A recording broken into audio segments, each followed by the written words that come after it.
रोज एक नई कहानी देखने के लिए चैनल को सब्सक्राइब करें और बेल आइकन दबाना ना भूलें। कंगना अपने कमरे में बैठी पढ़ाई कर रही होती है। तभी उसकी भाभी वंदना खाना लेकर उसके कमरे में आती है और उसे देते हुए कहती है, खाना खा लेना, टेबल पर रख कर जा रही हूँ। क्या बनाया है खाने में? बैगन का भरता और पराठे तुम्हारे लिए। पराठों में एक्स्ट्रा घी भी लगाया है। क्या कहा आपने? बैंगन का भरता? यार ये कोई खाने की चीज है? मैंने कहा था ना आपसे कि पनीर भुजिया बनाना, तो फिर वो क्यों नहीं बनाई ये बताओ। ऐसा है, खाना सासू माँ ने बनाया है, इसलिए बिना नखरों के खा लो। माँ कहाँ हो? उसकी आवाज लगाने पर शारदा वहाँ आती है और कहती है, क्या दिक्कत हो गई जो ऐसे आवाज लगा रही है? तुम दोनों फिर से लड़ने लगी क्या? माँ, जब मैंने आपसे कहा था कि मुझे पनीर भुर्जी खानी है, तो फिर ये सड़ा सा बैंगन का भरता क्यों परोसा जा रहा है मुझे? कब कहाँ? मुझे तो याद ही नहीं आ रहा। लगता है दिमाग से निकल गया होगा। ठीक है, तो फिर ये खाने की प्लेट लेकर आप दोनों मेरे कमरे से चले जाइए। मुझे ये खाना नहीं खाना। ये क्या बात हुई? परसों ही तो मटर पनीर ठूसा है तुमने, और पनीर भाजी के जितना सस्ता नहीं है जो हर 2 दिन में बनाते रहे। कितने महंगे है पनीर, पता नहीं है क्या तुम्हें? और तुम्हारी शक्ल से तो अच्छा ही भरता बना है, खा लो वरना भूखे ही सोना पड़ेगा। भाभी, आप मेरी शक्ल सूरत पर ना जाओ तो ज्यादा बेहतर है। मुझे नहीं खाना तो मतलब नहीं खाना। चुप कर नासपीटी। एक तो वो खाना नहीं खा रही है, ऊपर से तू बकबक कर रही है। जा जाकर अपना काम कर। देखा सासू माँ, मतलब काले से मुंह से इनको महंगा सफेद पनीर खाना है। शौक तो देख लो इनके, पनीर नहीं तो खाना नहीं। सही है। शारदा के कहने पर वंदना वहाँ से चली जाती है। वंदना की ननद कंगना काली थी। इस बात से उसे या उसके घर वालों को कोई दिक्कत नहीं हुई, लेकिन उसके महंगे शौक उसकी भाभी के लिए आफत का काम करते थे, जिसके चलते वो गुस्से में कभी कभी उसे थोड़ा बहुत सुना दिया करती। समय बीतता है। एक रोज कंगना अपने भैया भाभी के साथ अपनी फ्रेंड की शादी में जाने के लिए शॉपिंग पर जाती है। शॉप पर कपड़े पसंद करते हुए विराट कहता है, जो लेना है जल्दी ले लो, मुझे किसी काम से कहीं और भी जाना है। क्या है भैया, आपको तो हमेशा ही जल्दी होती है। अभी जल्दी जल्दी में कौन शॉपिंग करता है? अरे तुम्हें कौन सा अपनी शादी की शॉपिंग करनी है? ले लो कोई सस्ता सा लाल पीला लहंगा या गाउन खरीद लो कोई और चलो घर। ओ भाभी प्लीज, लाल पीला भी कोई रंग होता है क्या? अरे मेरी बेस्ट फ्रेंड की शादी है, कोई बढ़िया सा महंगा सा खरीदूंगी ना, यूनिक सा। ऐसे ही थोड़ी ना कुछ भी पहन कर चली जाऊंगी। बहस करना छोड़कर कपड़े पसंद कर लोगी तुम दोनों अब। दोनों कपड़े देखने लगती हैं, तो वहीं विराट भी अपने लिए कुछ शर्ट पसंद कर लेता है। कुछ समय बीतने के बाद भी कंगना को कुछ समझ नहीं आता, जिसके बाद वो दूसरी शॉप पर जाते हैं, जहां कंगना की नजर डमी पर लगे एक वाइट गाउन पर जाती है, जिसे देखकर वो कहती है, भैया मुझे ये व्हाइट गाउन पसंद है, मैं यही लूंगी। एक मिनट, पागल हो गई हो क्या? उसका प्राइस टैग देखा है? 7,000 का गाउन। हाय हाय, इतना महंगा। और ये शॉप वाले तो बार्गेनिंग भी नहीं करते होंगे। हाँ, तो ये बार्गेनिंग वाले काम करने किसे हैं? मैं तो यही खरीदूंगी। ये काले रंग पर व्हाइट गाउन पहनकर शादी में चलती फिरती ब्लैक एंड व्हाइट प्राणी लगोगी। वो खरीदो ना जो तुम पर अच्छा लगे। अरे कोई ऐसा रंग पसंद करो ना जो तुम पर अच्छा लगे और बजट में भी हो। देखो भाभी, मैंने आपसे कितनी बार कहा है कि मेरे रंग रूप को हर बात के बीच में मत लेकर आया करो। मैं शादी में यही पहनूंगी तो मतलब यही पहनूंगी। भैया बिल पे करो इसका। अपनी भाभी के बहुत समझाने पर भी वो नहीं मानती और महंगा गाउन लेकर ही आती है, जिस पर वंदना को बहुत गुस्सा आता है, लेकिन वो कुछ नहीं कर पाती। ऐसे ही एक शाम कंगना तैयार होकर कहीं जा रही होती है। तभी उसकी माँ उसे टोकते हुए कहती है, कंगना इस समय कहाँ चल दी? माँ, मैं पार्लर जा रही हूँ, ब्लीच करवाने के लिए और बाल कटवाने के लिए। देखो ना कैसे झाड़ू जैसे हो रहे हैं। हाँ तो अपनी भाभी से कह दे, वो कर देंगी। फालतू में पैसे क्यों खर्च कर रही है पार्लर जाकर? ना सासू माँ, फ्री के काम इनको पसंद कहाँ आते हैं? फ्री के क्या, इनको सस्ते काम भी नहीं भाते। अरे ये तो महंगे पार्लर में जाकर ही अपना काला सा थोपड़ा ब्लीच करवाएंगी। भाभी, आपको हर बात में क्या दिक्कत होती रहती है? वैसे भी मैं अपने भाई के पैसे खर्च रही हूँ, आपको तो मिर्ची लग रही है। प्रॉब्लम तुमसे नहीं, तुम्हारे महंगे शौक से है, जो हमेशा आसमान में रहते हैं और कभी धरती पर आने का नाम ही नहीं लेते। अरे इतनी महंगाई, ऊपर से तुम्हारे महंगे शौक, इनको पूरा करते करते तो तुम घर वालों को रोड पर ले आओगी। हाँ बेटी, सही कह रही है तेरी भाभी, कभी तो उनकी बात सुन लिया कर। हाँ, आप ही ले लो इनकी साइड यही कहना चाहते हैं ना आप, तो मेरी बातें कान खोलकर सुन लो। आप लोगों की बातों से मुझे रत्ती भर भी फर्क नहीं पड़ता। मुझे जो करना है मैं खुल के करूँगी। इतना कहकर वो पार्लर के लिए निकल जाती है। वंदना समझ जाती है कि काली ननद समझाने से भी नहीं समझने वाली और उसे समझाने की उसे कोई तरकीब निकालनी होगी। कुछ दिन बाद जब कंगना कॉलेज के लिए निकल रही होती है तो दरवाजे से एक आदमी मिनरल वाटर की बहुत सारी बोतल्स लेकर अंदर आ रहा होता है। अरे भाई साहब, आप कहाँ चले जा रहे हो ये पानी लिए? ये मिनरल वाटर डिलीवर करने आया हूँ मैडम, यहीं का एड्रेस बताया था फोन पर। अरे आपको किसी ने पागल बनाया है, यहाँ किसी ने पानी नहीं मंगवाया। भैया आप अंदर जाइए और वहाँ रख दीजिए पानी। वो आदमी अंदर आकर पानी की बोतल को रखकर बिल देकर चला जाता है। ये देखकर कंगना और विराट हैरान हो जाते हैं। तभी विराट कहता है, ये मिनरल वाटर किसके लिए मंगवाया है तुमने? घर में पीने के पानी की सप्लाई ठप पड़ गई क्या? ऐसा तो कुछ नहीं है, अपने लिए मंगवाया है मैंने। आज से मैं महंगा और प्योरीफाई पानी पीऊंगी। क्यों? सप्लाई का पानी पीने में आपको एलर्जी है? एलर्जी तो नहीं है, लेकिन मिनरल वाटर मेरी गोरी स्किन के लिए अच्छा रहेगा इसलिए। मतलब तुम पगला गई हो क्या? अरे ये बोतल पैक मिनरल वाटर कितना महंगा होता है पता है ना? इसके लिए फालतू पैसे आ रहे हैं क्या?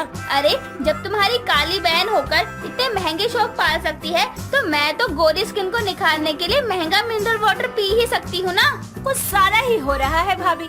खैर आपको क्या ही कहूँ। इतना कहकर कंगना कॉलेज के लिए निकल जाती है और संडे जब सब हॉल में बैठे होते हैं तभी डोर बेल बजती है तो कंगना दरवाजा खोलती है और एक पार्सल लेकर अंदर आती है। तभी किचन से उसकी भाभी आकर उसके हाथ से पार्सल लेकर उसे ओपन करती है तो उसमें महंगा मेकअप किट होता है। चलो कब से इंतजार था इसका मुझे। भाभी इतना महंगा मेकअप किट आपने ऑनलाइन क्यों मंगवाया? मुझसे कह देती, मैं लाकर देती आपको बढ़िया क्वालिटी का, वो भी कम पैसों में। पहले तो अपने ये काले हाथ दूर रखो किट से। अब मैं अपनी गोरी स्किन के लिए गोरा मेकअप तो यूज नहीं कर सकती ना, इसलिए ऑनलाइन ऑर्डर कर लिया। हाय राम, पहले महंगे शौक वाली बेटी कम थी क्या, जो बहू भी वैसी हो गई। तुम दोनों ननद भाभी इस महंगाई में अपने महंगे शौक के चलते मुझे कंगाल बनाकर छोड़ोगी। देखिए सासू माँ, मुझे क्या, जब आपकी बेटी काली होकर महंगे शौक पूरे कर सकती है तो मैं तो इसके मुकाबले कई ज्यादा सुंदर और गोरी हूँ। फिर मैं क्यों किसी से पीछे रहूँ? बस भाभी, समझ रही हूँ मैं आपकी सारी बातें। फिर से मुझे ताना दे रही हो ना? ऐसा नहीं है कंगना, मैं तुम्हें ये समझाना चाहती हूँ कि इंसान गोरा हो या काला, उसे शौक अपनी हैसियत और बजट देखकर ही पालने चाहिए। अब तुमने जो इतना महंगा गाउन लिया, क्या वो तुम पर जच रहा था? नहीं ना, और फिर तुमने उसे पहना भी नहीं। इससे तुमने पैसों का तो नुकसान किया ही ना। हाँ भाभी, आप सही कह रही हो।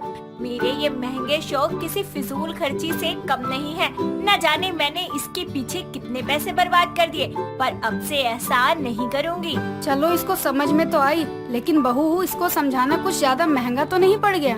मुझे तो ऐसा नहीं लगता सासू माँ। वंदना को हंसते देखकर शारदा और कंगना भी खिलखिला उठती हैं। अक्टूबर का महीना शुरू हो गया था।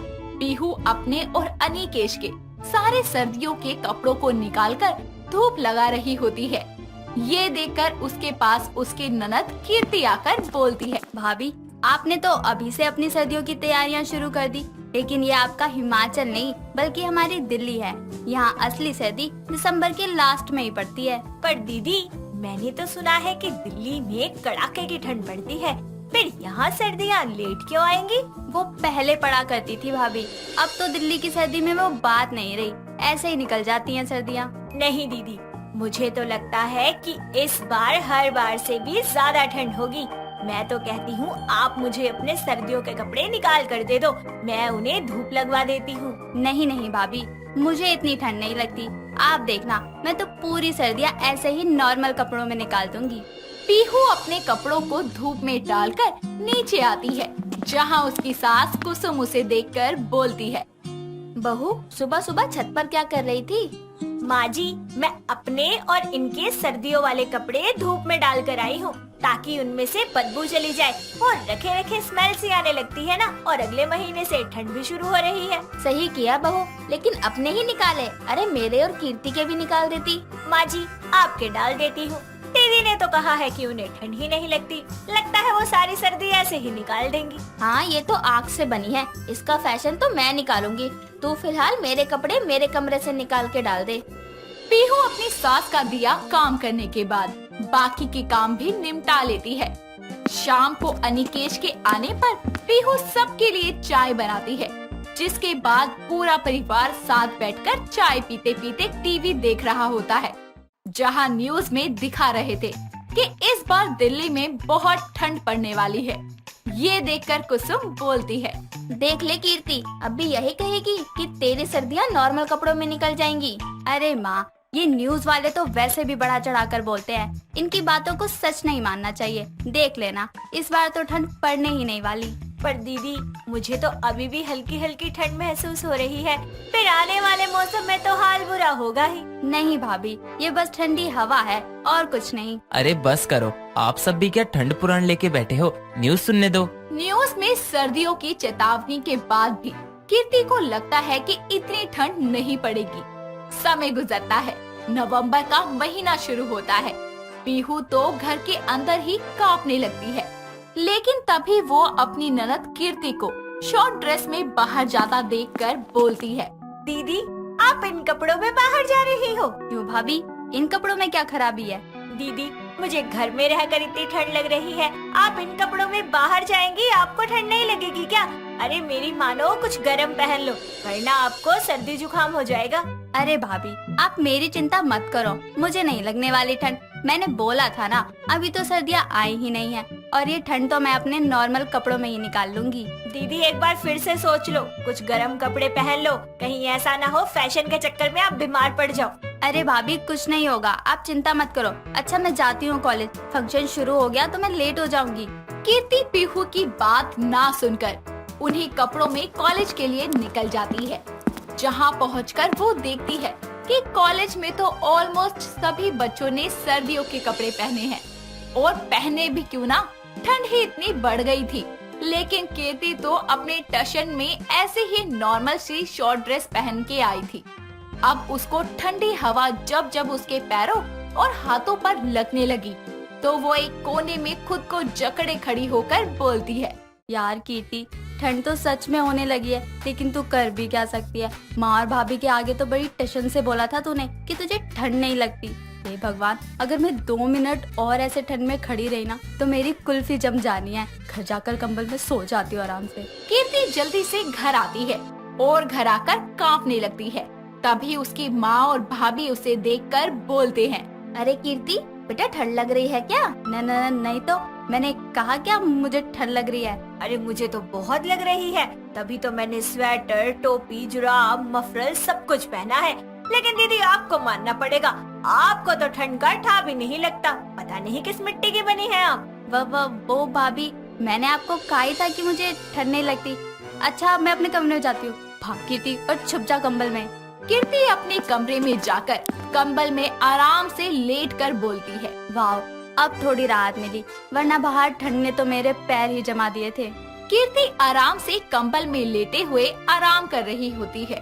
तभी उसकी माँ कुसुम उसके कमरे में आती है और कीर्ति को कंबल में छुपा हुआ देखकर बोलती है, अरे कीर्ति, तुझे तो ठंड ही नहीं लगती, तो ये कंबल क्यों लिया हुआ है? वो माँ मेरे बेड पे रखा था तो मैंने ओढ़ लिया। ठंड से बचने के लिए थोड़ी ओढ़ा है, ऐसे ही ले लिया, और कुछ था भी तो नहीं। अच्छा, तो चल ये कंबल मुझे दे दे। वो मेरा कंबल आज बहू ने धो दिया था तो गीला है। वैसे भी तुझे तो ठंड लगती नहीं है, तो कोई भी पतली सी चादर ले लियो। क्या? अरे अगर मैंने मना किया तो माँ समझ जाएगी कि मैं फेंक रही थी और मुझे ठंड नहीं लगती। दे दे कीर्ति, अब तेरे ही झूठ की सजा तुझे मिल रही है, ले लो माँ। कुसुम कीर्ति का कंबल लेकर अपने कमरे में आती है, जहाँ पीहू उससे आकर बोलती है, माँ जी, आपने दीदी का कंबल क्यों ले लिया? वो पूरी रात ठंड में बीमार पड़ जाएंगी। तो ये बात तो उसको साफ साफ बोलनी चाहिए। अरे ठंड हर किसी को लगती है, लेकिन इस लड़की को तो अपने टशन के आगे ठंड सहना मंजूर है, लेकिन सच बोलना नहीं। कोई बात नहीं माँ जी, दीदी के अंदर थोड़ा बचपना है कि कहीं वो अपनी बात से पलट गई तो सब उनका मजाक बनाएंगे, लेकिन आपको तो समझना चाहिए ना। तो अपने ही परिवार से सच बोलने में शर्म आती है उसको, तो सहे ठंड। पूरी रात जब ठंड में सिकुड़ेगी तब सुबह अक्कल आएगी और अपने आप अपना कंबल मांगेगी। कुसुम तो कीर्ति का कंबल वापस नहीं देती, लेकिन पीहू को इस कड़ाके की सर्दी में अपनी ननद कीर्ति की परवाह होती है। वो रात होने पर बार बार कीर्ति के कमरे में जाकर देखती है कि वो किस हाल में है। उसको ठंड में कांपता देखकर पीहू अपना कंबल लाकर कीर्ति को उड़ा देती है। कंबल आने के बाद कीर्ति को गर्माहट महसूस होती है, जिसके कारण उसकी आंख खुलती है और वो देखती है कि उसके ऊपर कंबल है। उसको लगता है कि ये कंबल उसकी माँ देकर गई है, जिसके बाद वो आराम से सो जाती है। अगली सुबह जब वो कमरे से बाहर आती है तो कुसुम उससे बोलती है, और महारानी जी, नींद कैसी आई? आपकी मेहरबानी से अच्छी आई माँ। आखिर एक माँ अपनी बेटी को ठंड में कैसे छोड़ सकती है? तो और क्या करती? तूने ही अपने मुंह से बोला था कि तुझे ठंड नहीं लगती, इसलिए तेरा कंबल छीन लिया। हाँ तो कोई नहीं, वापस भी तो दे दिया फिर। कब? मैंने तो नहीं दिया तुझे कंबल। इसी बीच अनिकेश कमरे से तैयार होकर आता है और बोलता है, माँ मेरे लिए कुछ जल्दी से खाने को बना दो, मैं लेट हो जाऊंगा। क्यों? बहू ने अभी तक नाश्ता नहीं बनाया? अरे माँ उसकी तबीयत खराब है, कल रात पता नहीं क्यों बिना कंबल के सो गई, पूरी रात ठंड से ठिठुर गई, बहुत तेज बुखार है उसको। मैंने आराम करने को बोला है, बाकी मैं डॉक्टर को भेज दूंगा, आप उसको दवाई खिला देना समय से। अनिकेश की बात सुनकर कुसुम और कीर्ति समझ जाते हैं कि कीर्ति को कंबल पीहू ने दिया था, जिसके बाद कीर्ति और कुसुम भागकर पीहू के कमरे में जाते हैं और उसको ऐसे बुखार में तपता देखकर बोलते हैं, बहू, तूने ही अपना कंबल दिया होगा इस नालायक को, जभी तेरी यह हालत हो गई। देख तुझे कितना बुखार चढ़ गया, क्यों किया ऐसा? माँ जी, दीदी को ठंड लग रही थी और घर में एक्स्ट्रा कंबल नहीं था, आपका वाला भी गीला था, इसलिए मैंने दीदी को अपना कंबल दे दिया। पर भाभी, आपने ऐसा क्यों किया? माँ सही कह रही थी, सहने देती मुझे सर्दी। वैसे भी मैंने खुद के पैरों पर कुल्हाड़ी मारी थी, ये झूठ बोलकर कि मुझे ठंड नहीं लगती, लेकिन मुझे ठंड लगती है। दीदी, ठंड तो हर इंसान को लगती है, इसमें कोई शर्म की बात थोड़ी ना है। अब ठंडा मौसम है तो ठंड ही लगेगी ना, गर्मी तो लगने से रही। लेकिन आपने तो बोला ही नहीं, फिर भी आपके बिना कहे ही मैंने आपके सारे गर्म कपड़े निकाल दिए हैं, अभी देती। भाभी आप आराम करो, आप मेरी वजह से बीमार पड़ी हो। अब जब तक आप ठीक नहीं होती कोई काम नहीं करेंगी, और माँ के साथ मैं मिलकर सारे घर के कंबल निकलवा देती हूँ, जिससे कभी भी जरूरत पड़ने पर वो काम आ सके। और खुद भी कुछ अब गर्म कपड़े पहनूंगी, क्योंकि मुझे भी बहुत ठंड लगती है, और अब ये कहने में मुझे कोई दिक्कत नहीं है। कीर्ति को ठंड का एहसास तो हो जाता है, लेकिन उसके लिए पीहू को बीमार पड़ना पड़ता है, इसीलिए सर्दियों को हल्के में ना ले। ठंड सबको लगती है, तो किसी को दिखाने के चक्कर में खुद को ठंडी में ठंडा ना करे और गर्म कपड़े पहने। दोस्तों, अगर आपको ये कहानी पसंद आई तो इसे लाइक करें, शेयर करें और कमेंट करके बताएं कि कहानी में आपको सबसे अच्छा क्या लगा।